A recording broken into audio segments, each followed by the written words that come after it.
Guys getting that big first league win out of the way, and just getting that first league game out of the way. How important was that with the way this group, how young this group is? How important was it just to get that experience of a league game? It's huge. You can't replicate any situations in practice like a conference game or a good opponent. Pomona came in and really tested us. They mixed up their defenses a lot, and it caused us to be a little bit uncertain, I think, in the first half, and then we battled through that, and then we were still able to get some good shots. They didn't fall, but we got some good looks. Well, you guys, you head out on the road this week again for some more league games. You get DJ Martell back. What does she bring to this team?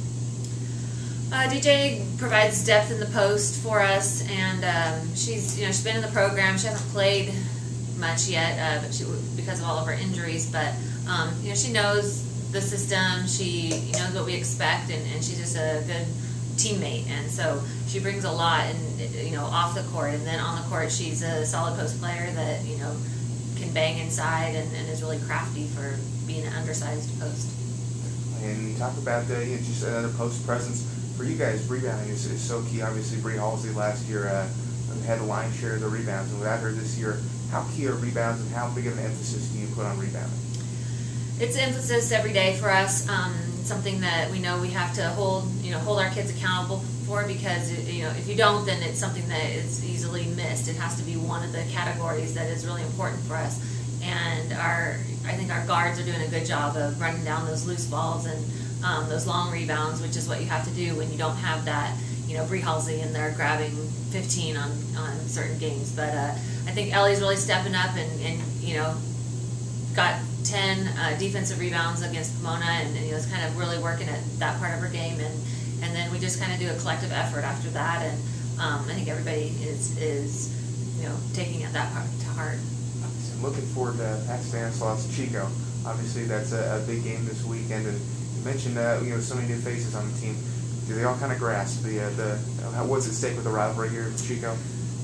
You know what? It's early in the week, and we are not looking past Stanislaus. So we are preparing for that game on Friday, and we haven't even actually talked to the team about the rivalry with Chico. I'm certain they'll hear about it here pretty soon. But this early in the week, we're still thinking about ourselves, and then we'll take a look at Stanislaus and Chico here in the next few days.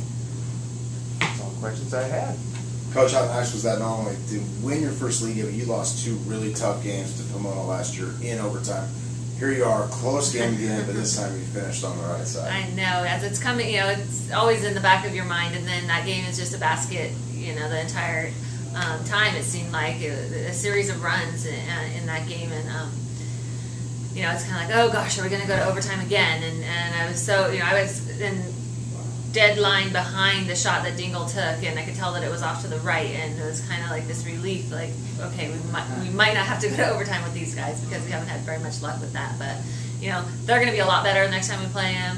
Even though it's only a few weeks, but we're going to be a lot better. We're both pretty young, and so it was kind of a battle and close game, and I know that it'll be a tough one the next time. How do you explain such a game of runs? It was a back and forth game in the fact that it's like 11-2 run, 14-2, just back and forth. It was like one team had each other's number for 5 minutes, and then the roles just reversed, and obviously you got that last run, but I can't remember a lot of games like that. How would you explain that?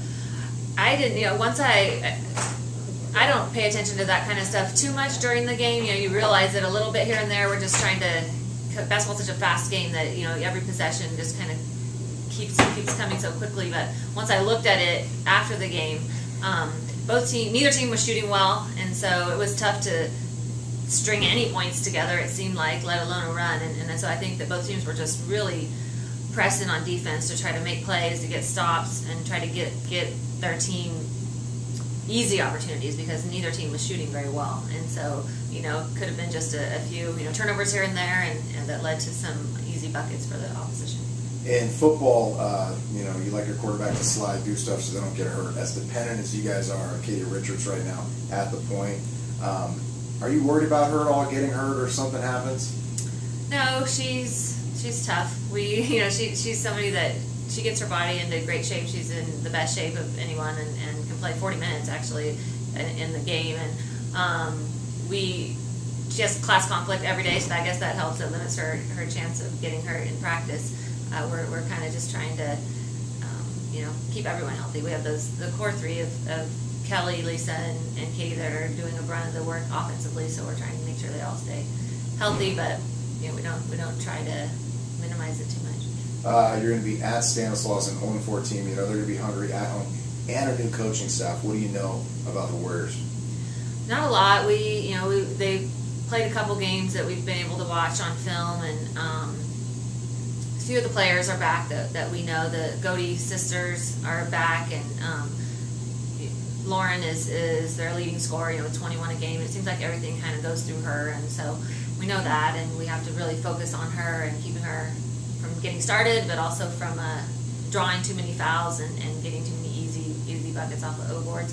And then they've had some different type of games. They've had some really low scoring ones, and then they scored in the 90s once, and so and lost.